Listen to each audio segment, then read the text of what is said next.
कहानी के शुरू में हमें एक वीरान दुनिया दिखाई जाती है। दुनिया के बहुत से लोग किसी वबा की वजह से मर चुके हैं। जिस इन्फेक्शन ने इंसानों को मारा था, जानवरों पर उस इन्फेक्शन का कोई असर नहीं था। अब सड़कों पर ट्रैफिक नहीं रही थी, फैक्ट्रीज बंद हो गई थी। काफी अर्से तक पोल्यूशन न होने की वजह से नेचर ने अर्थ को दोबारा से जिंदा कर दिया था। हर तरफ हरियाली फैलने लगी थी, इसीलिए जानवर इस एनवायरनमेंट में बहुत ही आराम से जिंदगी गुजार रहे थे। और वही कुछ लोग इस अर्थ पर अब जिंदा हैं जो सर्वाइवल जानते हैं। चंद इंसानों में से हम एक इंसान एडी को भी देखते हैं। वो बचपन से ही अपनी मॉम के साथ रहता था, पर वबा की वजह से उसकी मॉम भी मर गई और वो सर्वाइव इसलिए कर पाया क्योंकि उसके अंकल बचपन से ही उसे सर्वाइवल वाली बुक्स भेजा करते थे और उन किताबों की वजह से ही आज एडी सर्वाइव कर पा रहा है। वो अब अपने घर में नहीं रहता क्योंकि उसका घर एक कबाड़ बन चुका है। सिर्फ उसी का घर नहीं, यहाँ पर हर चीज ऐसे ही खराब हो चुकी है। वो अपने घर के बाहर एक छोटे से बंकर में रहता है। उसके पास खाने पीने का कुछ सामान तो है, लेकिन ये ज्यादा लंबे अरसे तक नहीं चलने वाला। इसीलिए वो हर रोज अपनी साइकिल पे बैठकर आसपास के इलाके में खाने और जरूरत का सामान ढूंढने के लिए जाता है। और इस काम के दौरान घरों के अंदर डेड बॉडीज का मिलना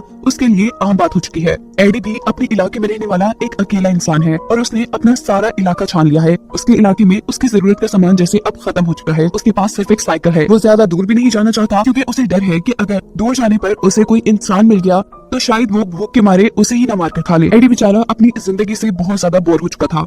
वो टाइम पास करने के लिए मोबाइल भी नहीं चला सकता था क्योंकि दुनिया में बिजली भी नहीं रही थी और ना ही बिजली बनाने वाले रहे थे। उसके पास जितनी किताबें थी उसने सारी पढ़ डाली थी और अब वो अपना टाइम पास करने के लिए गार्डनिंग करता है। काफी मेहनत के बाद वो थोड़ी सी सब्जियां उगा पाया था और इसीलिए वो बहुत ज्यादा खुश था। रात में वो चांद के नीचे लेटा होता है कि अचानक उसे कुछ अजीब आवाजें सुनाई देती हैं। वो डरकर अपने बंकर के अंदर वापस चला जाता है। सुबह होने पर रूटीन के मुताबिक उसने अपनी साइकिल ली और वो जरूरत के सामान की तलाश में निकल गया। उसे एक घर की छत पर छोटा सा सोलर पैनल मिला जिसने वो बहुत ज्यादा खुश हुआ। वो उसे घर लेकर आता है और उससे अपना फोन चार्ज करता है। फोन चार्ज होने के बाद वो गाने सुनता है, मजे करता है, जितना मजा वो कर सकता था। इसके बाद वो फोन में ही अपनी मॉम की वीडियो देखता है और बहुत ज्यादा उदास हो जाता है। वो काफी अर्से बाद अपनी मॉम को देख रहा था पर फिर भी उनसे बातें नहीं कर सकता था। वो ये वीडियोस तब तक देखता है जब तक उसका फोन बंद नहीं हो जाता। इसके बाद दोबारा गार्डन में जाता है तो पता चलता है कि रात में जो आवाजें उसे सुनाई दी थी वो जानवरों की आवाजें थी और उन्हीं जानवरों ने उसकी उगाई सारी सब्जियां तबाह कर दी थी। ये सब देखने के बाद उसे कुछ समझ नहीं आता। उसकी सारी उम्मीदें अब खत्म हो गई थी।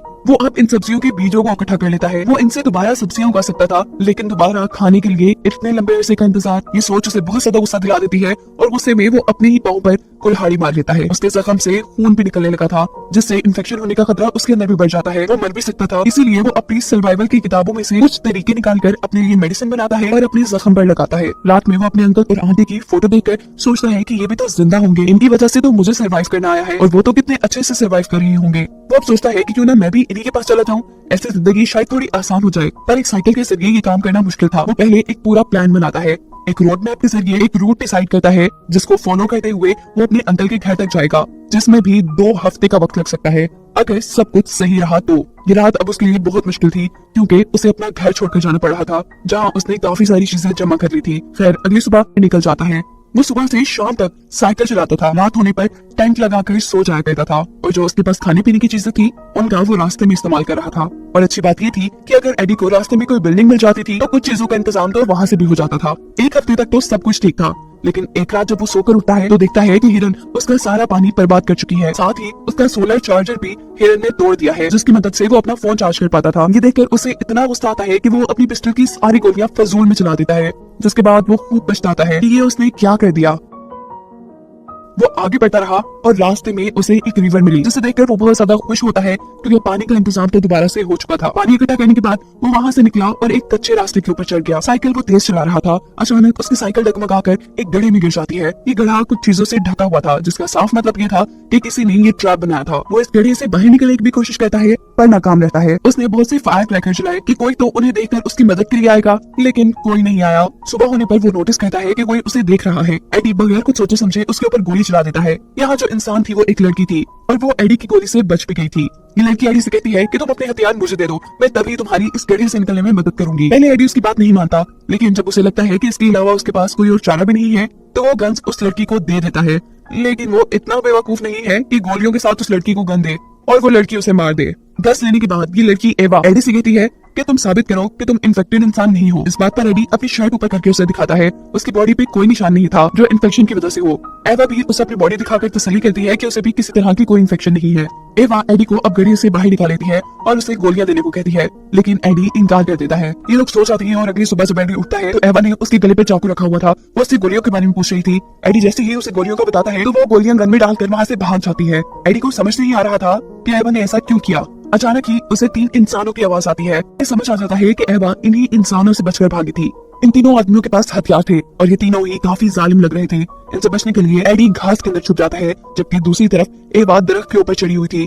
उसने इन तीनों के ऊपर गन डाली हुई थी, जबकि इन लोगों को यहाँ पर एडी का कैंप नजर आ गया था। ये लोग पता चलाना चाहते थे कि आखिर इस कैंप में कौन रहा होगा। एडी सोचता है कि इस कैंप के मालिक का पता चलाते चलाते ये लोग सामने दरख्त पर बैठी एवा तक पहुंच जाएंगे। उसकी जान को खतरा हो जाएगा, इसलिए वो जल्दी से कुछ फूलों के जरिए अपने जिस्म पर इन्फेक्शन जैसे निशान बनाता है और ऐसी जगह जाकर लेट जाता है जहाँ से और ये वो नजर आए। ये लोग जब उसके करीब आते हैं तो उन्हें लगता है कि एडी इन्फेक्शन की वजह से मर चुका है। यानी एडी का प्लान वर्क कर गया था। अब क्योंकि इन आदमियों को कैंप के बारे में पता चल चुका था, इसीलिए ये लोग वहाँ से चले गए। एडी और एवा ने दोबारा अपना कैंप लगाया और यहाँ एडी को पता चला कि एवा प्रेग्नेंट है। वो एवा से उसके हस्बैंड के बारे में पूछता है, जिस पर वो बताती है कि वो मर गया। ये लोग उन आदमियों से बचने के लिए खंडर में छुप जाते हैं, जबकि वो आदमी इन लोगों का खाना खा रही थी। एडी दूर कहीं से जाकर 2 साइकिल्स का इंतजाम करके लाता है और उसने फैसला किया था कि अब वो एवा को भी अपने साथ लेकर जाएगा। आधा सफर एडी तय कर चुका था। अब अंकल के पास आने में उन्हें सिर्फ 1 ही हफ्ता लग रहा था, लेकिन एवा उसके साथ जाने को तैयार नहीं थी, क्योंकि उसके मुताबिक एडी के अंकल जिस एरिया में रहते थे वो एरिया बिल्कुल सेफ नहीं था।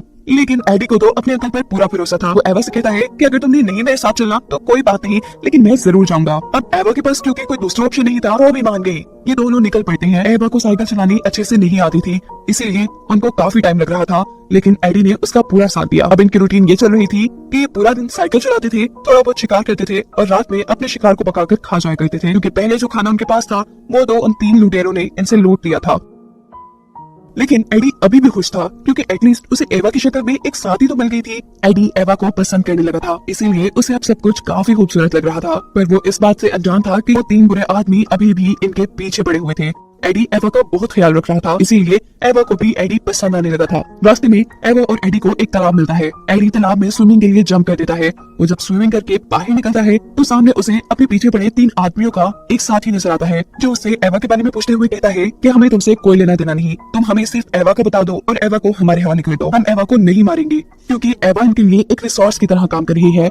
एवा का जो बेबी पैदा होगा उन्हें ये खा लेंगे। एडी अब ये बात समझ चुका था कि एवा इन्हीं लोगों से बचकर भाग रही थी, क्योंकि ये एवा के साथ जुल्म करते थे। वो आदमी दोबारा एडी से बात करता है और कहता है कि अगर तुम्हें जान प्यारी है तो तुम एवा को छोड़ दो, वरना हम तुम्हें मार देंगे, क्योंकि सर्वाइवल के खेल में कंपटीशन तो होता ही नहीं। इतनी बुरी बातों के बावजूद भी एडी नहीं डरता। वो एवा को लेकर अपनी मंजिल की तरफ बढ़ता रहता है और फाइनली कुछ दिन के सफर के बाद वो लोग अपने अंकल के घर पहुंच जाते हैं। एवा यहाँ पहुंचकर बहुत ज्यादा खुश थी, क्योंकि अब उसे सोने के लिए एक बेड मिल रहा था और खाने के लिए कुछ खाना। लेकिन यहाँ एडी काफी परेशान था, क्योंकि उसे अभी तक घर पर उसके अंकल नहीं नजर आए थे। वो जब घर से बाहर निकलता है तो उसका डर सच में बदल जाता है। उसके अंकल भी मर चुके थे और घर के बाहर उनकी एक कब्र बनी थी। उसकी आखिरी उम्मीद भी मिट जाती है। उसने तो अंकल के ही भरोसे उन तीनों आदमियों से दुश्मनी मोल ली थी। एडी अब इन सारी बातों को लेकर उदास और परेशान हो जाता है। वो एवा के पास जाता है और उन आदमियों की सच्चाई पूछता है। एवा इस वक्त पर कुछ नहीं छुपाती और उसे बताती है कि जब उन तीनों का भाई उसके साथ ज्यादती कर रहा था तो वो उसे मारकर भाग आई। ये तीनों उनका पीछा करते रहे, लेकिन एवा ने एडी को कुछ नहीं बताया और इसीलिए इन दोनों के दरमियान एक लड़ाई हो जाती है। एवा रोती रह गई और एडी अपने को सामान लेकर घर से बाहर चला गया, जहां अब उसका सामना उन तीनों आदमियों से हुआ। वो तीनों आदमी एडी के ऊपर गन तानकर उससे कहते हैं कि तुम एवा को हमारे हवाले कर लो, अगर तुम चाहो तो हम एवा को शेयर भी कर सकते हैं, क्योंकि ये इस नई दुनिया का नया रूल है। पर एडी इनके गंदे इरादों में नहीं मिलना चाहता था। वो अपनी जान बचाने के लिए यहाँ से भागता है और भागने से पहले हवा में एक गोली चला देता है ताकि एवा जाग जाए और अपनी जान बचा ले। यहाँ एडी जब भागने की कोशिश कर रहा था, एक आदमी उसे पकड़ लेता है और इससे पहले कि वो एडी को मार देता, पीछे से कोई आकर इस आदमी को ही मार देता है। एडी की आंटी थी। अब बचे थे 2 आदमी, जिनमें से एक एवा के पास पहुंच गया था और दूसरा इनको मारने के लिए इनकी तरफ भाग रहा था। के दरमियान में वो आंटी के लगाए एक ट्रैप के अंदर फंस जाता है और बेचारे की वहीं मौत हो जाती है। अब एडी और एडी की आंटी एवा को बचाने के लिए उनके पास जाती हैं, लेकिन दूर से एवा के पास खड़ा बुरा आदमी इनके ऊपर गोली चला देता है, जो एडी की आंटी के शोल्डर में लग जाती है। वो आदमी एक और गोली चलाकर एडी को न मार दे, एडी वहाँ से भागता है और मौके का फायदा उठाकर ये आदमी एवा के ऊपर अपना गुस्सा उतारने लग जाता है। वो उसके पेट पर जोर जोर से टांगे मारता है। एडी जो छुपा हुआ ये सब कुछ देख रहा था, वो अब थोड़ा सा शोर मचाकर इस बुरे आदमी का ध्यान भटकाता है और मौका पाते ही एवा पीछे से एक तीर मारकर इस आदमी का कत्ल कर देती है। फाइनली सारा खतरा इनके ऊपर से खत्म हो जाता है और ऐसे एडी, एवा और उनकी आंटी एक फैमिली बनकर एक साथ रहना शुरू कर देते हैं और ये कहानी यहीं पर खत्म